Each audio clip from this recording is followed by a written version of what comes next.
लेकिन उस सिपाही की नजर अचानक ऊपर गई और उसने देखा आसमान में छोटी छोटी चिड़िया जैसी चीजें उड़ती दिख रही थी, पर वो चिड़िया नहीं थी, वो थे जापानी फाइटर प्लेन और वो सीधे उनकी तरफ आ रहे थे। पहले तो किसी को समझ ही नहीं आया, लेकिन उसके बाद जो हुआ उसने सब कुछ बदल कर रख दिया। एक सेकंड में बम गिरने लगे, गोलियों की बारिश होने लगी और पर्ल हार्बर, जहां सब सिपाही अपने अपने काम में लगे थे, वो एक जंग का मैदान बन चुका था। कुछ जहाज तो रिपेयर में थे और उन पर डायरेक्ट हमला हुआ।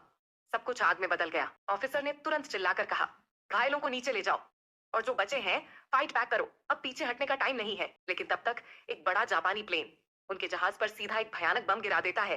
एक जोरदार धमाका और हर तरफ सिर्फ धुआं, आग और चिल्लाते हुए लोग। एक सिपाही उठने की कोशिश करता है, लेकिन सपोर्ट लेने के लिए उसने जो पाइप पकड़ा वो तपता हुआ लोहा था। लेकिन उसने हार नहीं मानी, क्योंकि उस वक्त हर कोई सिर्फ एक बात सोच रहा था, जिंदा कैसे रहूं। उधर कुछ अमेरिकन प्लेन पर्ल हार्बर की तरफ लौट रहे थे। उन्हें अंदाजा भी नहीं था कि उनके बेस पर क्या गुजर चुकी है।